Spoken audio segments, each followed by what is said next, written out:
Hey, welcome to another episode of Business and Brews with Ben. I'm your host, Ben Nolte, and today I'm very excited to have on the podcast my guest, John Spier with Spier Electric. Awesome.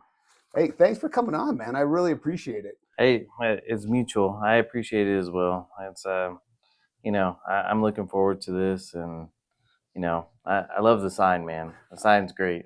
It really fits the whole situation there. You look like a caffeine and alcohol addict. Is that what it rings? Yeah, exactly. A little scotch, little. Yeah, well, we could always add that to the repertoire of what brews are.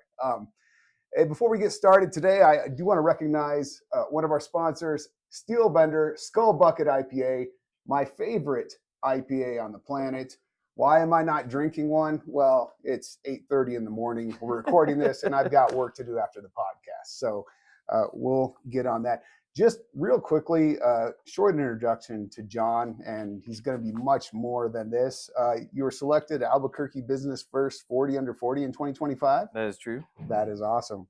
Let's see here. Also, Rising Star Award, Independent Electrical Contractors Emerging Leader Award, Klein's Tool Award, Southwest Electrician of the Year 2018, 2025 Better Business Bureau Ignite Award. That's all me. Hopefully it didn't ignite any fires. It did in a good way. Awesome. And there will be plenty more that we'll discuss. But yeah, man. So tell us, are you from New Mexico, from Albuquerque? What's kind of your backstory? Yeah. So initially, I would say that, I wasn't born here. I was born in California in a little town called Hollister.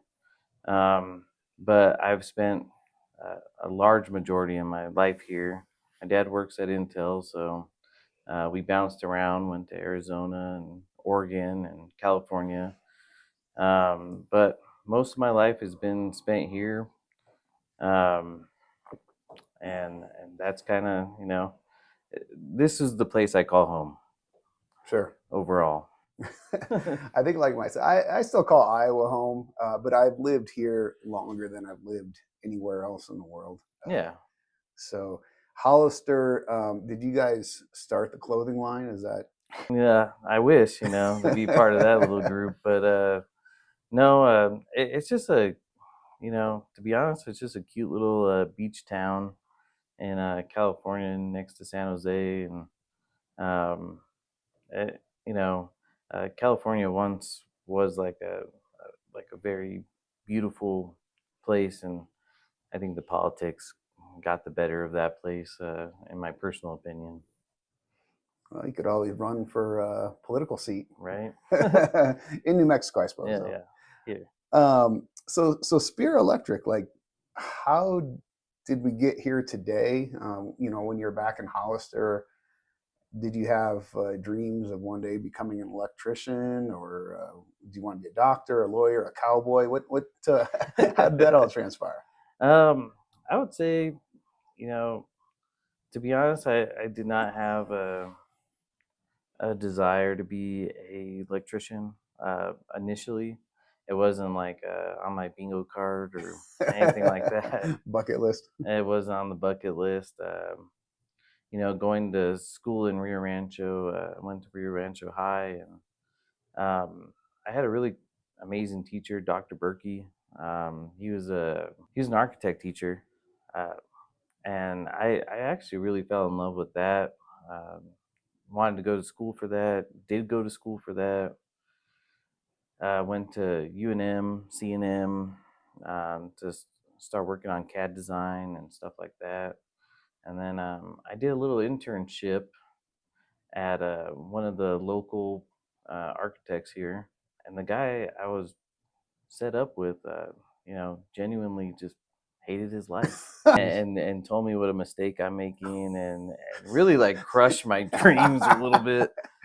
And but I was working at Starbucks at the time of this internship, and I would have to say one of my buddies came in, Ben Lowe, a super nice cat, and he came in with his crew, and they just got back from a job from Santa Fe, and they're all happy and having a really good time. And I think he jokingly asked, because I was 120 pounds soaking wet when I first got into the trade, and I think he jokingly was just like, "Hey, you should become an electrician." And I, uh, I was excited about it, and I was just like, you know what, like, yeah, I'll give it a shot. And he was not a boss, or he was the foreman of a project. Not He wasn't the project manager or any type of ownership or management. And he tells me, "You're hired." And he didn't even tell them you were there. You're free labor for him. He didn't even tell anybody in the office. So I was excited because I thought he was like big time, the man, yeah. So I was just like, oh, this guy's he's the boss man, Yeah. And so I go up to I quit my job, like at Starbucks. I was like a little assistant manager type of situation, shift lead, or whatever they call it nowadays. I'm not sure. Yeah. But I quit my job. I went to Mosier Enterprises, their doorstep. And I was just like, "Hey, I'm John. I'm your new hire.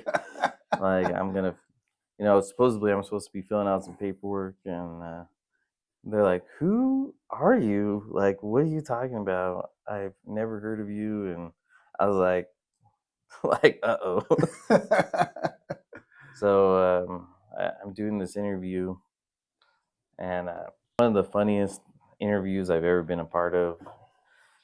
He's just like, "Well, I have to interview you first, and I have to, actually, like, vet you real quick. Like, I can't just like bring you into the company. Like, it just doesn't work like that." Make sure you don't have any restraining orders or any felonious background. Exactly. Yeah. So he's just like, "You gotta, like," and at the time when I entered in the trade, there was like a big lull. There was a lot of older gentlemen, but there was no young cats in the trade. Like, I was the youngest guy for at least 3 years at that company. And I was always the young guy in the field, and there just wasn't like a huge market for, like, our electrical PR team right now is like killing it. That everyone wants to be an electrician right now, and they're doing great. But back in the day, that was not a desirable situation. Yeah, go to college, rack up some student loan debt, and get a good job. That was the nutshell. Yeah, I mean, that's kind of what I was told as well. I think we're probably of the same era of that. Did your buddy actually tell you that you had an interview, or he said, "Hey, just show up, fill up some paperwork"? Or yeah, he just told me straight up, like, "Hey, you're hired, dude. Like, don't you worry about it. Like, you'll be on the job site tomorrow." And I was just like, "Really?" And he's like, "Absolutely." And I believed him with my whole heart. Sure. I was very, around 19 years old, so like, I just believed him, and I went there. I did this interview, and to this day, I bring up this interview because it was like borderline the most pathetic interview you've ever. The first question was just like, "Oh, so you want to be an electrician? That's cool. Do you have any tools?" And I was like, "No." And he's just like, He's like, "Do you know anything about electricity?" I was like, "No." And he's like, "You're off to a real fucking shitty start," and I was just like, "I do have a car." He's like, "That's something." And he's just like, "Have you ever, like, have you dug? Have you dug a hole before?" And I was like, "Yeah, I've dug a hole before. I've done that once or twice." And he's just like, "Good, there. See, that's actually something I can use." And yes, there is a perfect tool that fits everybody's hand, and it's the Yeah. shovel. Just to clarify, when you said I've got a card, is that some sort of trade card? Is that Car. Sorry. Oh, car. My bad. Like a vehicle. I truly am deaf in one ear, and so sometimes I'll have a different conversation than the person I'm talking to. So I apologize. No, don't worry about it. All the years of hammer drills, it's same. Gotcha. That is funny. So based on your ability to dig a hole, he said, He "Hey, gave come on me board." a shot, and I stayed with that company for a little over 10 years, and it was a good company. I learned an astronomical. I did my whole apprenticeship there, which was really cool, and I think like within like 2 weeks of me getting my journeyman's card, I got put into the office as a estimator, like trainee. Mm-hmm. So they're training me how to estimate, and I think like a year and a half later, something like that, I became a assistant PM to the original guy that hired me. And PM being project manager. Yes, Okay. yes. I apologize. No, that's all right. We all have lingo, man. And so yeah, I was the assistant project manager for him for about a year, and then I think I left to Montana for a little while and did the oil fields up there. Okay. Were you what do they call it, roughneck or something, or would you do or you worked electrical stuff? I did electrical, Gotcha. and Montana's.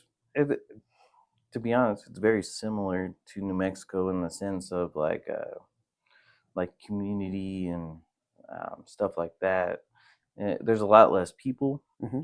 but it wasn't like a dramatic change like of perception. It's just things are greener up there. Mm-hmm. Clearly, the winters are a lot colder, Mm-hmm. and the summer is a smidge bit more humid. Oh wow, that's interesting. I wouldn't have thought it'd be humid up there. And then I think the cattle to human ratio is much higher there than New Mexico. Yeah, but it's also a lot larger. Like, and like I would say it's like the same population. Like, I don't know any of this for like fact, but like just from visually looking at it, I bet you it's very similar as far as the amount of people here versus the amount of people there. Gotcha. Montana was a beautiful state as a whole, but it also spans like it's like the T at the top. It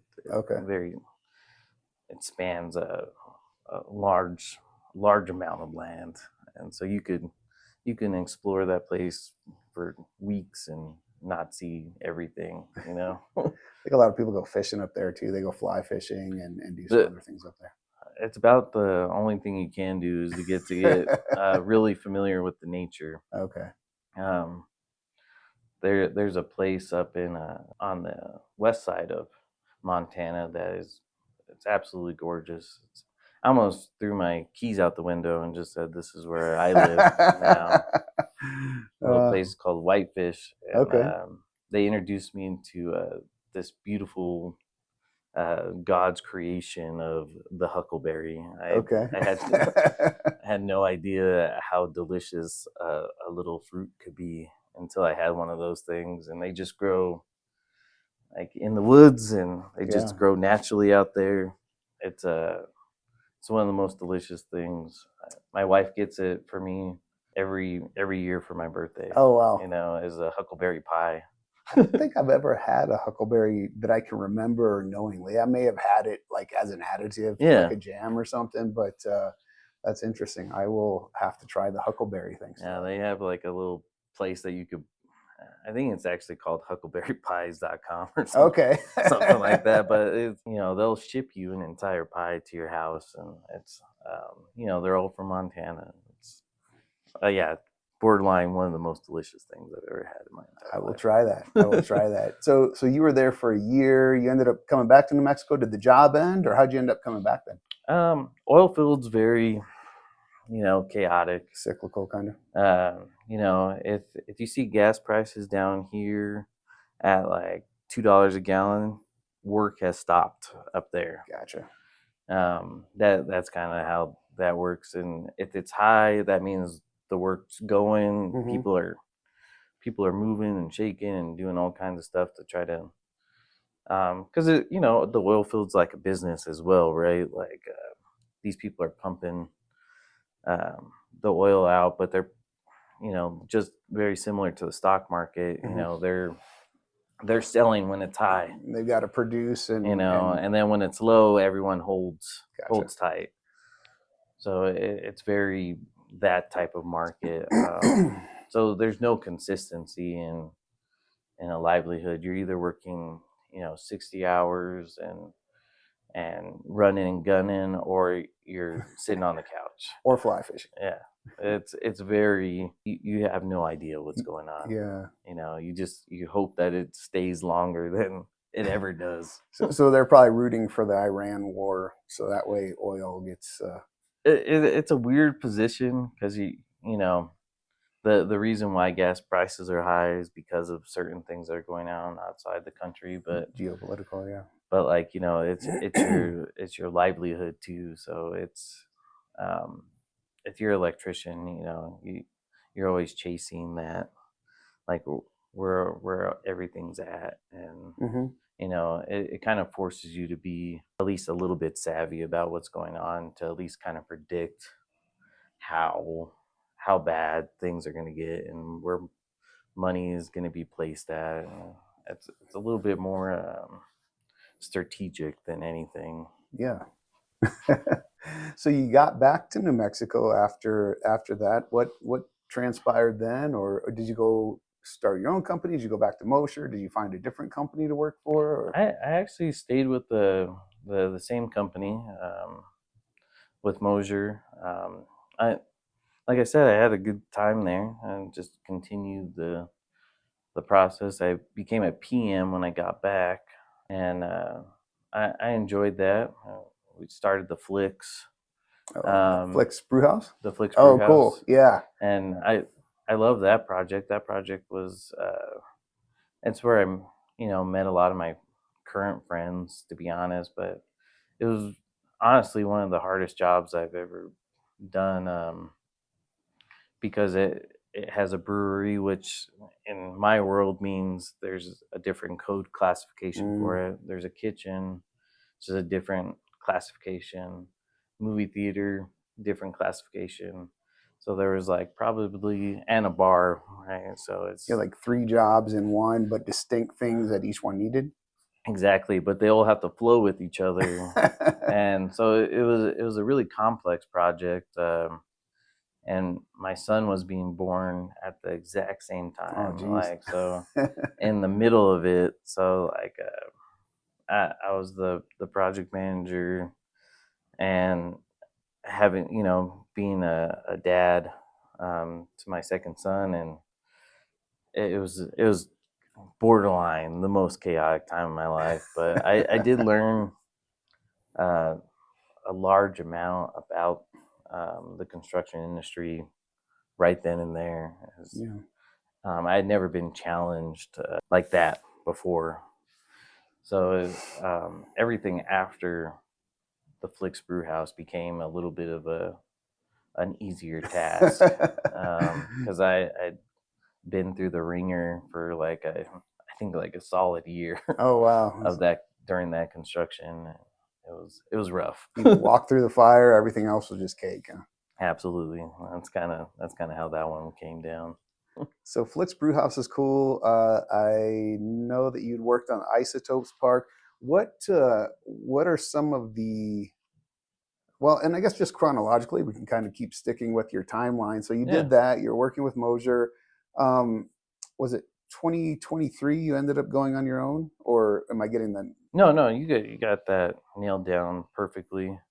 I kind of went from Mosher to a company called DKD, and through this timeline, you'll notice little certain things that I've come to realize is you pick up little things along the way that are astronomically beneficial.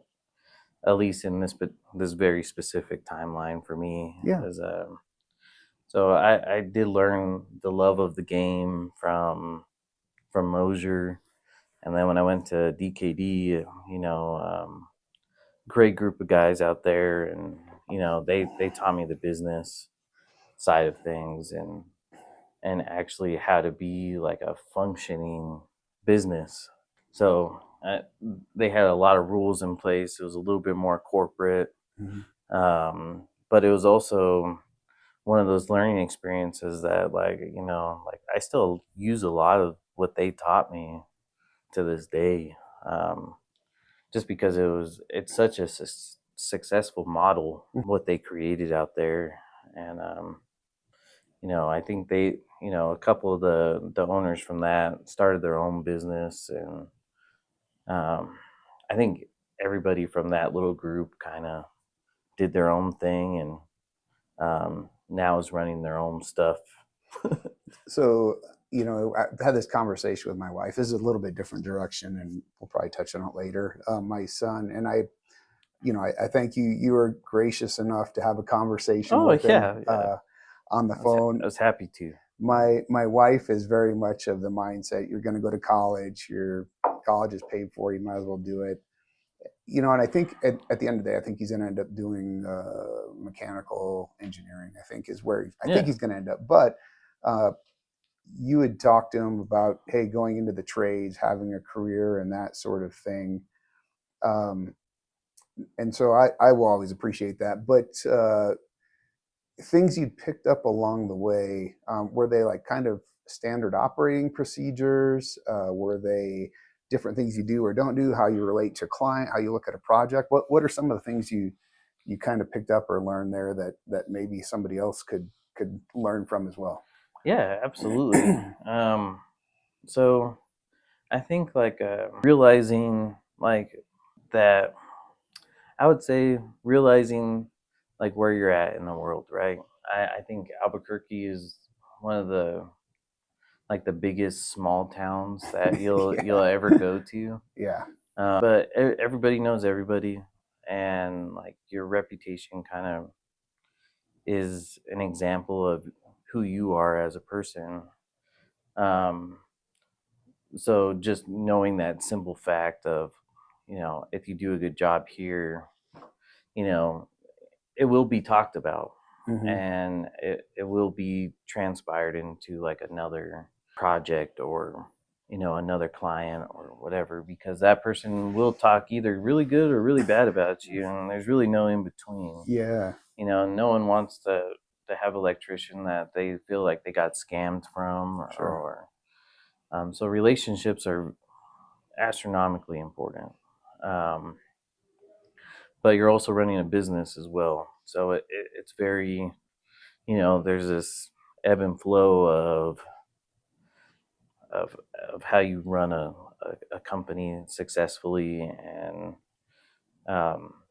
being able to have that relationship, but also being able to make a profit is, it's a delicate balance, and a beautiful dance, I guess you could say. And I think that's what sparked my comment about my son, was that you had mentioned a number of folks ended up running their own businesses as well as yourself. And so that was one of the things, I talked to him about, like, hey, you can start out doing this. You can run your own business and be wildly successful. Worst case scenario, if something goes out at your house, you'll know how to rewire it or do something of that nature. So yeah, but you always have a backup plan. Yeah. And that's what I was mentioning to him, is that the trades is something you always have a plan B to. And I wish someone would have told me that like a long time ago. Like maybe I wouldn't have chased something else for a little while. But the backup plan is just like, hey, like, even if I wanted to continue pursuing being an architect, but I was going to do electrical, like, at least I always had, if I didn't like architecture, I could always be electrician. Yeah. Not have to start over in your 30s or 40s, where you can still do it all day. absolutely. But it's harder because like now the trade is, there's a lot younger generation, like Gen Z's coming in hot. Like I was telling you, the PR team for electricians They're killing it. is killing it, Well, I want to say it was probably 25 years ago. I was on a plane with a gentleman coming back from Denver, and he was not an electrician, but he was with one of the trade unions and talking about how large of a shortage there was of folks backfilling because all the folks were retiring, but there was not the younger group, the influx of people coming in, and it sounds like maybe that ship is getting righted. And when you say chasing other things, was this when you were pursuing your dream of being like a male dancer, or like? No, it's like I really was trying to be an architect and do some design work, and ironically, I did get to continue that dream.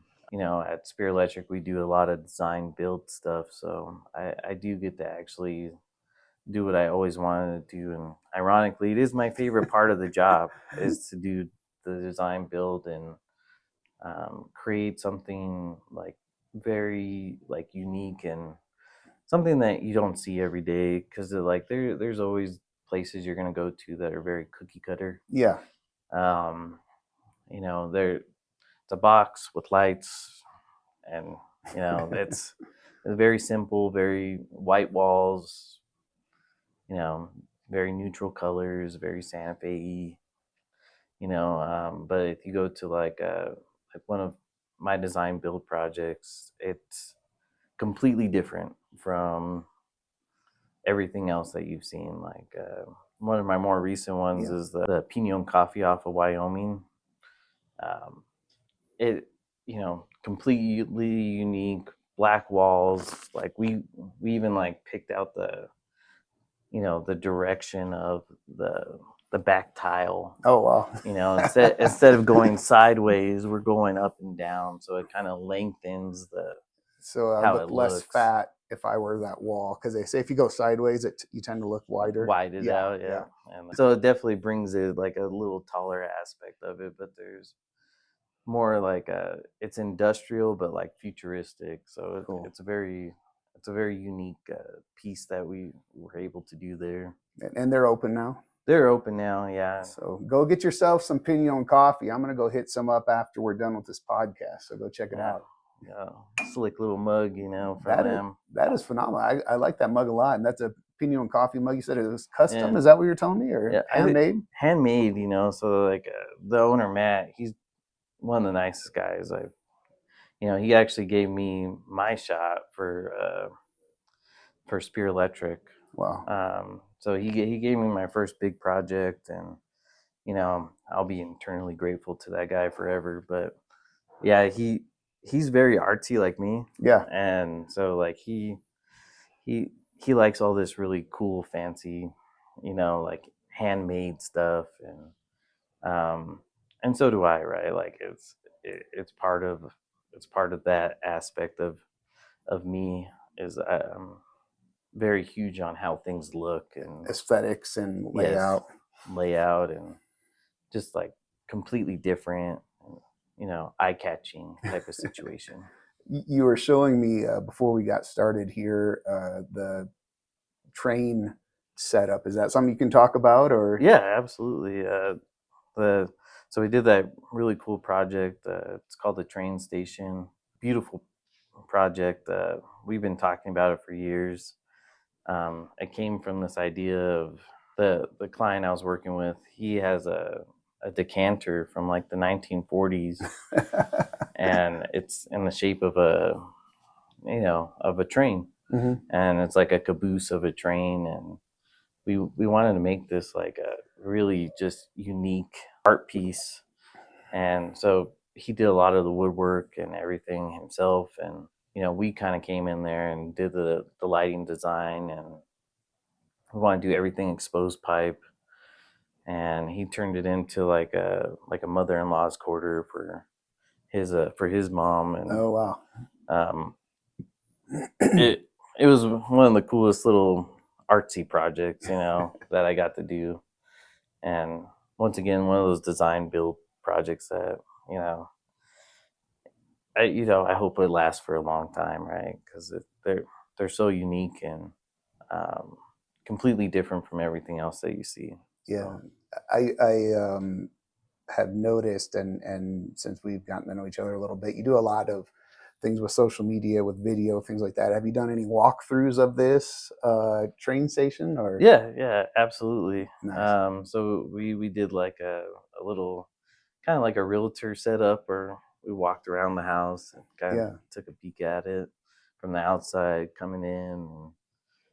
We built custom lights for it, so we're really big on like I said, making it very like special and unique and something that not everyone can get Yeah. type of situation. Like Piñon, there's this light I made of Piñon's coffee cups, Oh, cool. and so we put the bulb inside the cup Yeah. and put it on this wood from a barn that was on the top of the Sandia Mountains Oh, wow. from I think from the 60s, if I'm not Oh, is that mistaken. why that one is shut down now? Because you guys took the wood? We took all of it, took everything. I used to go up there and like, every quarter or twice a year.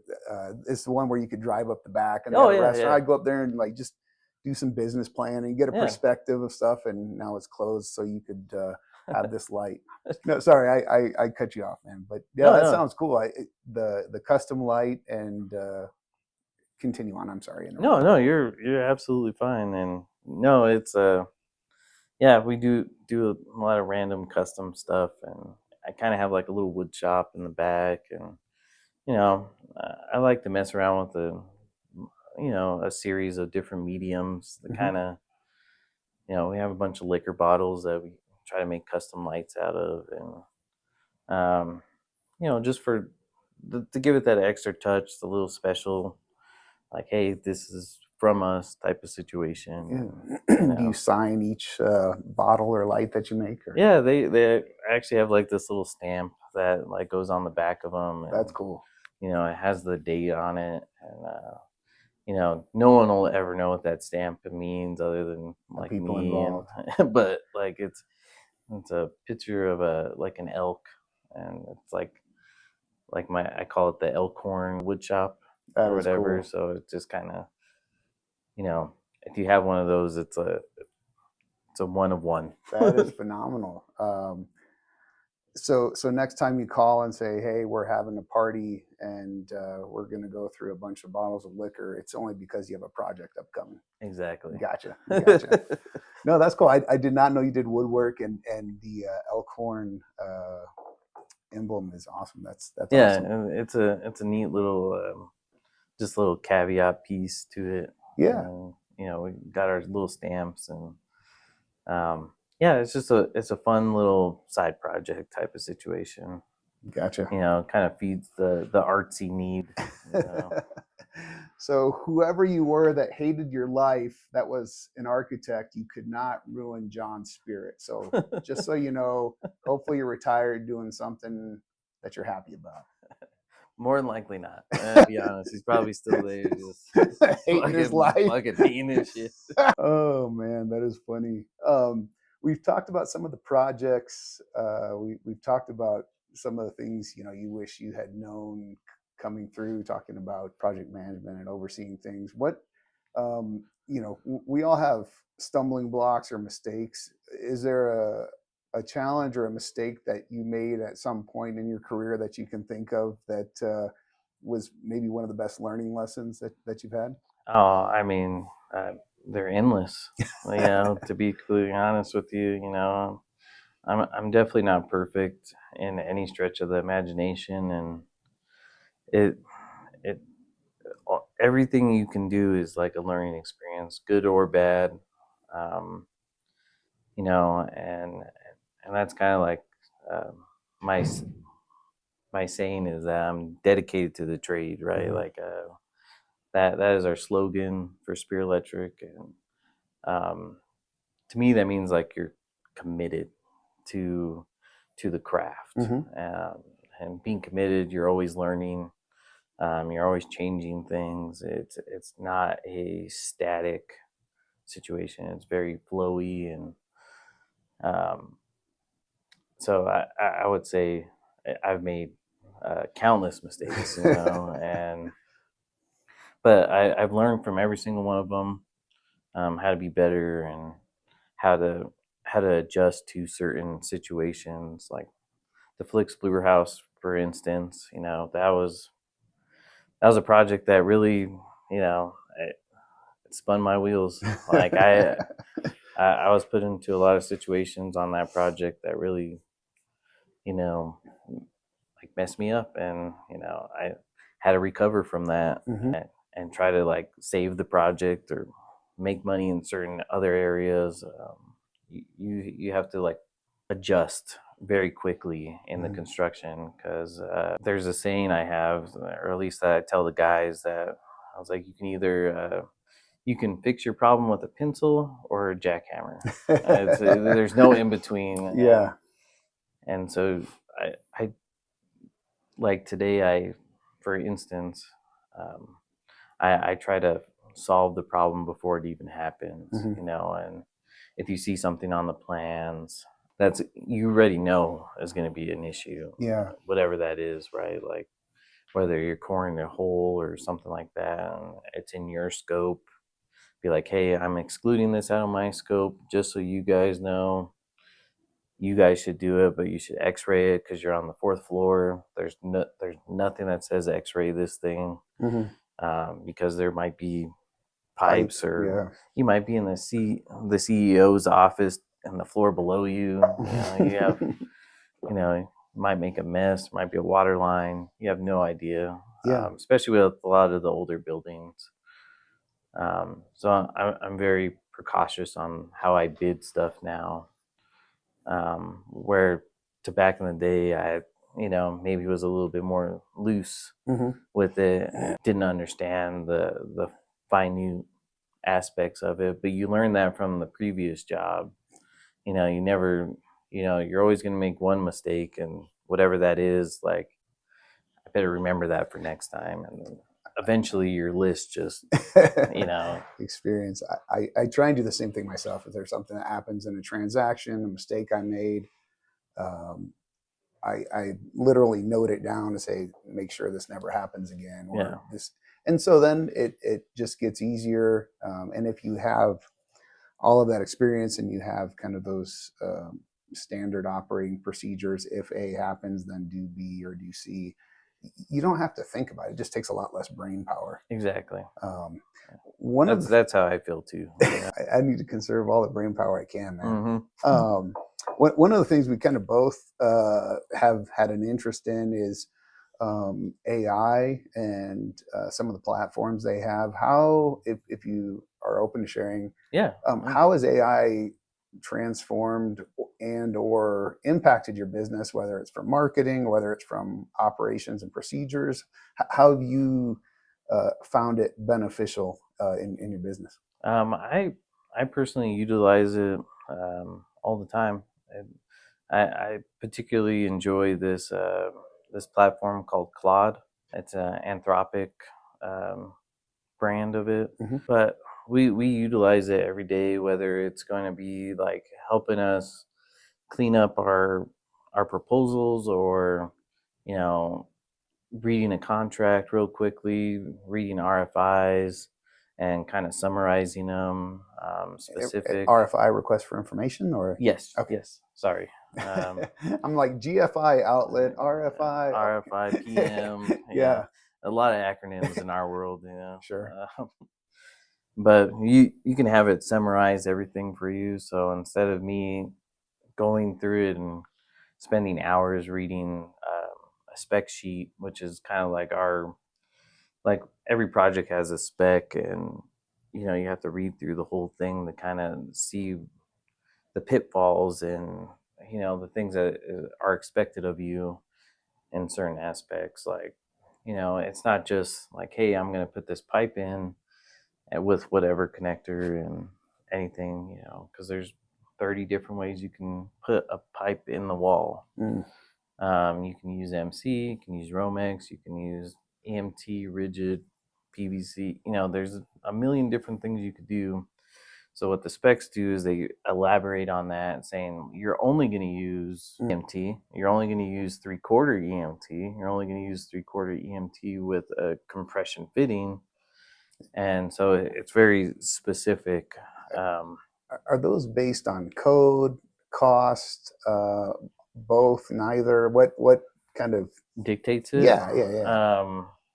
I would say the engineers have a lot to say with it, but it is very code based.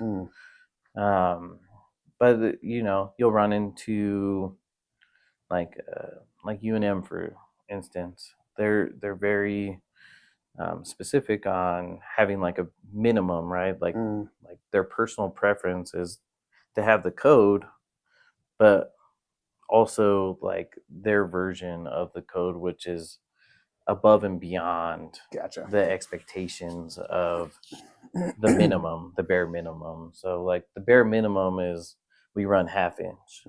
The bare minimum at UNM is 3/4, which is it's a little bit more costly, but in their defense, they can run an extra circuit in there, easy peasy, no problem. So they're thinking about the future versus, doing the bare minimum, which is nice to see. I think that would go a long way to have that mentality for more than just UNM. I think, when they're building roads or different utility services, building for extra capacity down the road and thinking about the future, it makes sense. Even if it does cost a little more now, it's going to cost conceivably more down the road for the same work. Exactly. So you might as well at least plan ahead. Exactly. If you're on a one-way road, at least leave room for 2 lanes, type of situation. You always got to be thinking about the next guy. Yeah. Like that. That's a big thing that you learn in the field, is you want to take care of the next guy, because that's either you or somebody else. But when you open up an electrical box, it's very, you don't know what you're going to get, right? And like, to your point about processes and procedures, like, if you open up a Spier Electric box, they're all going to look the exact same. And that's done on purpose. So it doesn't matter who goes to the job site to go look at something or repair something or maybe swap something out. If you open that up, you're going to look at it. It's going to be same across the board. Gotcha. So any of my guys, it doesn't matter who, if they were here, if they quit, got fired, any of my guys can go to any of the job sites and understand, oh, okay, this is the one I need to work on. It makes sense. There's no cross, and that point's made very clear from the get-go, right when you start at Spier Electric. Yeah. Like, hey, we have a very specific way of doing something, and it's non-negotiable. We have to do that. So when we had met first, we were on opposite sides of a transaction. You were working with the buyer doing inspections of a building, and I was representing the seller.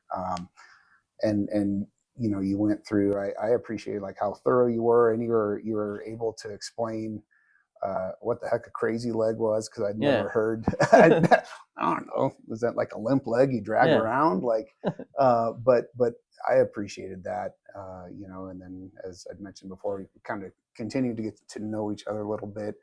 One of the things I thought was really interesting was when I saw a Spier Electric van doing burnouts on the road. Is that something you did? Do you have a marketing team? What, you do a lot of fun stuff with your marketing, social media. Yeah, I love the video aspect. I like the TikTok and the Instagram and LinkedIn and all that good stuff. It's very fun for me. I've always enjoyed it. I started this thing when I was at Mosier, when we were just doing really cool stuff, and it's called Warhammer Electric. Okay. That thing got astronomically popular. I did a lot of YouTube videos, but I have I have people at the airports that like recognize me from like different states, and I'm not gonna lie, it creeps me out. Like I get real like, who are what? Warhammer? Yes, yes, yes. I haven't heard that name in a while. Oh, that's But funny. they're like, no, you're the reason I do my boxes the way that the way I do them now, and it's such a good system. And I'm like, thank you, but I get all like antisocial. And Yeah. like, thank you. That's super creepy that you know who I am. I don't know, man. I think in our business, what is the saying? It was, it doesn't matter who you know, but it matters who knows you. I think it was Bob Knackel that said that. He's a prolific commercial real estate broker in New York City. But I've got some other questions that'll be kind of lightning round questions, that sort of thing. Are there any things that we had not covered that you want to cover before we go in that direction? Or I can't think of anything right off the top. Let's see here. Some of these. There we go. All right. My wife is a physical therapy assistant and massage therapist. So everywhere we go, she noticed people's gaits, like how they walk and that sort of thing. So I start to notice that. Okay. And I say That's that kind of interesting. I never did before. And then you see how someone's walking, like, oh, their ankle hurts, or probably their hip, or their wrist is bothering them. Yeah, so it trickles up to their shoulder, down to their leg. But true or false, you notice bad electrical work everywhere you go, or anywhere. Like, true, all day. You'll find me looking at lights, constantly. I probably, if you replay this video, you'll probably see me looking at these lights. Realistically, I have an uncontrollable, habitual habit of doing that, and I think a lot of tradesmen are like that in their own regards. It's a very because if you take pride in your stuff, sure, right? I'm sure your wife takes a tremendous amount of pride and just even knowing the fact that someone's shoulder's probably bothering them, right? Because that's knowledge gain. That I'm thinking of my posture because she'd be on me about. I know my wife too. That's why I'm trying to sit up all nice, and I'm usually a lean backer guy. Kick my feet up on the table. Feel free to if you want. I don't know if this is true, and maybe it speaks to your earlier story of the architect hating his life. I had heard that per capita, electricians were some of the happiest people out there because they're getting energized or electrocuted from time to time. I don't know. Do you find that to be true? I've definitely been hit a few times. There's a time where I got hit. I was working at the pit. That was as far as like my trade experience goes, the pit was one of the coolest projects I've ever done. Okay. And physically done. Like, I wasn't a project manager. I was just a happy little apprentice. It's where I found my love for the game, if you will. Yeah. But I got hit really, really hard with someone's bad wiring, and it shocked the poop out of me, and I passed out. I woke up to a few guys slapping me, and we had to go to the hospital, get my heart checked. And, when you get shocked, especially if you get like not just shocked but like electrocuted, which is what happened to me. I got hung up on it. You have to have your heart checked because it can go out of sync. Yeah, is the situation. And luckily, nothing happened. I was fine. Doctors let me go that night. But it was definitely one of those, like, eye-opening things that the invisible lightning can get you. Yeah, that's. I mean, I've been zapped on little stuff. Thankfully, never anything big like an outlet, and not electrocuted. Thankfully, that's crazy. What is the strangest thing that you found, either like above a ceiling, in a wall? Certainly, you had to have found something that you were not expecting. Yeah, of course. That's an awesome question, by the way. But there's definitely been a few things. The one that comes to mind immediately is we were in this on the reservation working on a project, and we were about to demo this. When I mean demo, like demolish this building and put up a new one in its place.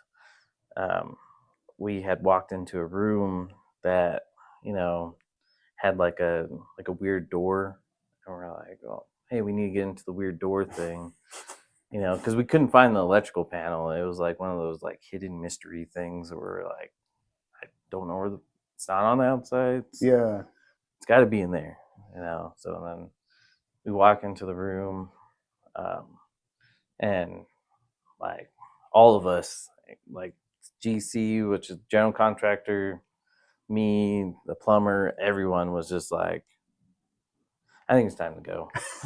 Like there was just like a chair, like a metal chair next to the panel, and it was just creepy as like all get up, and we were just like, and it was kind of like sunk in, and it was just like, and then the doors locked from the outside. Oh, so geez. it was like we were like, oh no, like let's wrap it up. Let's get the heck out of here.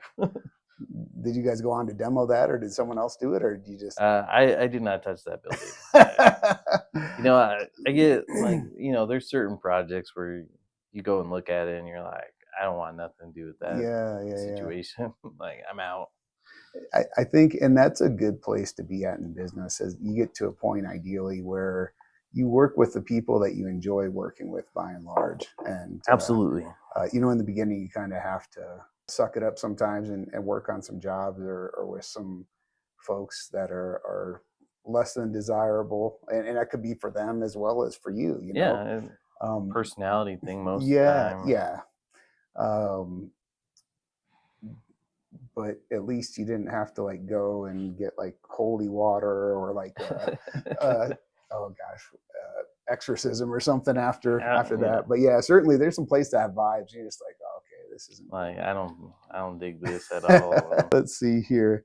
What is the longest time that you've experienced, whether it's a blackout, a building without power? What's maybe the strangest, and maybe that was the strangest situation that you walked into? I mean, we've had, so we're like a troubleshoot and repair company, and we have a service division and stuff like that. So we get the first call when the shit's hit the fan, essentially. And and a lot of prominent places too, so it's not like like, hey, this house is, we're commercial contractors, so it's some high profile stuff. High profile stuff, huge implications to it, situations like that. So we've definitely gotten a bunch of calls where like someone tried to maybe not talked about like organically, but there is a lot of copper thefts in this town. People steal copper consistently. Yeah, it's a shame. It's gotten to the point where most owners they build a structure around their transformers to try to keep people out. So we've definitely been a part of that aspect where we're trying to always like save the day, in certain aspects of it. it just, it's a bummer.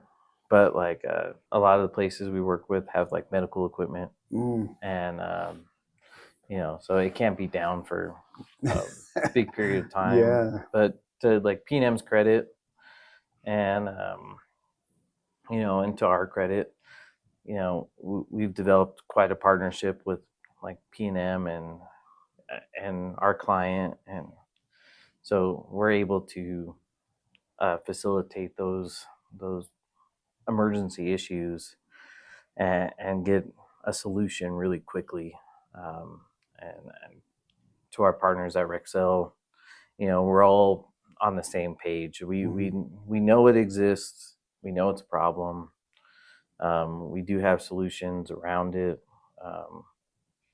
And if it does happen, we have a plan to fix it, but we also have a plan to like keep it from happening again. So we work with this company, JP3. They're actually in the same building as me. Okay. But they're welders, and they do a bunch of stuff, to be completely honest with you. They're a very handy individual, but they weld, and so they'll weld special little barriers that like are those bars that go across so they exactly. can't open it. Yeah.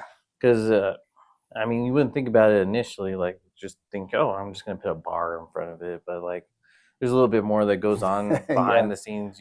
Yeah. Because P&M still has to have access to it. Sure. So you have to make sure that you send it in to them. That you put a special little lock on it for them. Yeah. Your little lock on it. So it's like a dual combo thing. And we have quite a nice little design that, benefits everybody. Gotcha. What, a lot of businesses have frequently asked questions. What, if any, should have asked questions do you have? What's maybe one or two questions that people should ask an electrician that they don't? I think so in the trades there's good electricians and bad electricians and stuff like that. I would always say get a second opinion, because there is a million ways to do something, and what company A versus company B has to say could be two completely different aspects of it. Gotcha. There might be a guy that's more expensive, but like his plan is, long-term stability, stuff like that. And then there could be company B that's quick, hurry, turn and burn, let me get out of your hair really quickly. So there, I would always say get a second opinion on what's going to constitute, like, maybe you do want to turn and burn,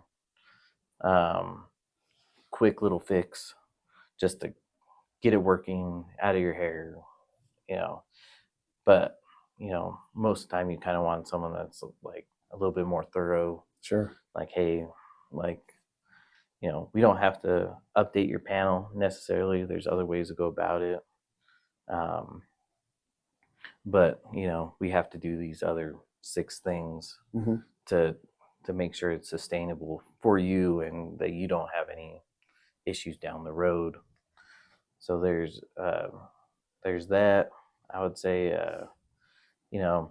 before you say that your whole house is down, just check your little reset button. In the GFI. In the GFI, they're usually daisy chained with a bunch of other ones. Especially if your house is like built in the 70s and when GFCIs kind of were like just kind of coming to market. And, they loop those things in with everything. Like half of your house could be down because one receptacle is one GFCI is tripped that you had in the bathroom or in your garage, and you're like, where the heck did that come from? Yeah. I think that's kind of it as far as questions that I have. Was there anything else that you wanted to bring up, talk about? Any other shout outs you want to give? Let folks know where they can find you, and I'll put links in the show notes as well. So Yeah, I mean, I would say, definitely check out our website. It's www.spierelectric.com. Um, we just updated it, so it's very futuristic, and nice. I had the Claude help me with that, and because I'm not a coder by heart, but like we did learn how to code and put it into the website. So it was very cool, and it's a very unique website. And it has all our partners on there. And I would say if you're interested in the trades, you should hit up my friends over there at the ABC. They're a great community out there that's, definitely bringing the trades, plumbing, electrician, low voltage, drywall, mechanical, obviously electricians, Yeah. and then I think that's all I got. Awesome, man. Well, I really, truly appreciate you coming on the show. You guys at home, thank you very much for watching. You can always hit me up. My website has gotten revamped as well, bennoltecre.com. I look forward to seeing you guys on the next one. Take care. Thank you, guys. Peace.